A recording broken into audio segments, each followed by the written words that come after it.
Ya, pemirsa, untuk mengetahui informasi terkini, kita akan bergabung kembali dengan rekan Cikal Multazam dan juru kamera Sartika Harhab langsung dari Pasar Tanah Abang, Jakarta Pusat. Cikal, ini jika saya melihat di layar di mana tempat Anda melaporkan saat ini masih ada yang berjualan di sana. Tapi bisa Anda gambarkan lebih jauh atau ceritakan terkait dengan situasi terkini di Tanah Abang saat ini? Betul sekali, Eliza. Memang saat ini saya katakan seperti itu. Meskipun sebelumnya para pedagang kaki lima di Pasar Tanah Abang ini, khususnya di Blok G, sudah dilakukan penertiban oleh Satpol PP pada Jumat lalu, tetapi yang kami lihat saat ini dan bisa Anda lihat sendiri di belakang saya saat ini sudah mulai berjualan kembali. Memang ada beberapa pertimbangan atau hal-hal yang disampaikan oleh para pedagang, alasan mengapa mereka masih memutuskan untuk berdagang. Satu hal yang pasti adalah, Eliza, mereka tidak memiliki penghasilan lain selain berdagang. Itu menjadi satu-satunya penghasilan mereka, dan akhirnya mereka tidak punya pilihan lain untuk kembali berdagang karena harus terus menyambung hidup di tiap hari. Ini pun, Eliza, tidak hanya pedagang baju dan kaki lima yang biasa kita temui saja di Tanah Abang, tapi adanya demand atau kebutuhan di sini juga menjadi salah satu faktor, karena penjualnya saja ada, karena pembelinya saja ada. Begitu, Eliza, yang saya lihat. Jadi para pembeli pun di sini cukup banyak yang mereka ingin berbelanja. Begitu, artinya ini ada satu hal mungkin yang atau informasi yang terputus atau apapun, bisa dinamakan apapun, ya ini yang terjadi saat ini. Saya tadi di sini memantau sejak kurang lebih pukul 9.30 tadi. Memang ada Satpol PP yang melakukan operasi ke Blok G Tanah Abang ini, dan memang pada saat pagi tadi ini masih, Eliza, tetapi seperti yang biasa-biasa terjadi begitu, ketika Satpol PP ini pergi dari Blok G ini, maka para pedagang ini kembali berjualan. Meskipun ketika datang kembali mereka meninggalkan lapak mereka lalu kembali lagi. Ini seperti kucing-kucingan antara Satpol PP atau aparat lainnya juga dengan para pedagang di sini. Tetapi kalau kita atau tadi mendengar beberapa statement juga dari pihak Satpol PP bahwa di sini mereka sudah memberikan peringatan begitu kepada para pedagang, tetapi yang di sini diharapkan oleh para pedagang adalah solusi yang baik begitu, yang bisa dibicarakan antara Pemprov DKI Jakarta juga dengan pedagang, bagaimana nantinya mereka bisa melanjutkan hidup mereka begitu, penghasilan mereka juga tidak berpengaruh banyak, karena yang diakui oleh para pedagang di sini, meskipun mereka masih berjualan, tetapi secara penghasilan ini cukup turun drastis karena pemasukan, kemudian juga jumlah pembeli di sini juga berkurang cukup banyak begitu. Jadi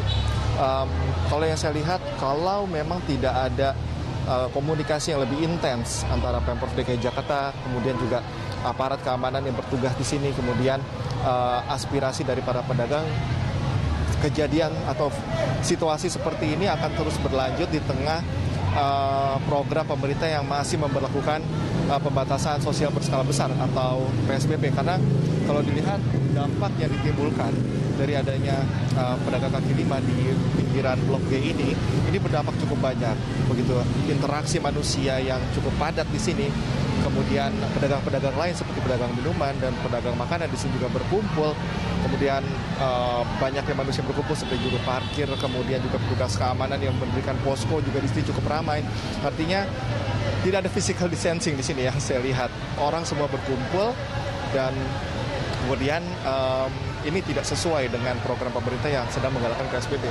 Saya akan tunjukkan sedikit, Eliza, bagaimana situasinya saat ini. Kita bisa lihat bahwa di sini padat, bisa dikatakan cukup padat.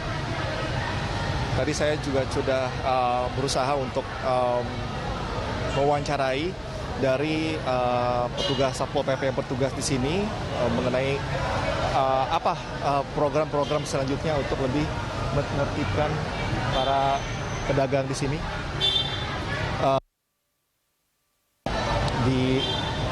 diwawancarai.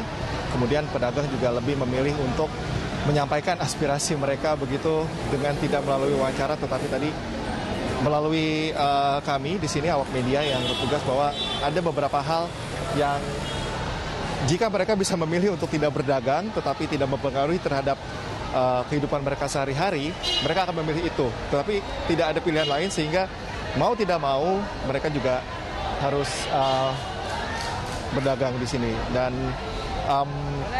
kalau untuk pembeli sendiri, saya tadi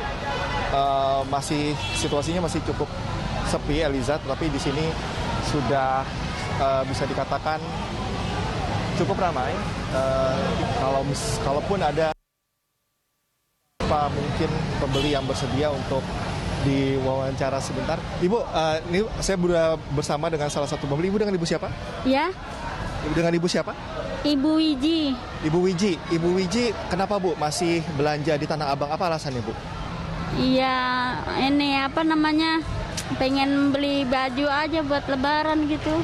Tapi Ibu tahu nggak ada larangan PSBB, tidak boleh berkumpul begitu. Ini kan dikhawatirkan kita masih ada corona. Ibu tahu tentang informasi itu nggak Bu? Tahu, iya. Habis gimana ya namanya kita butuh buat ini gitu.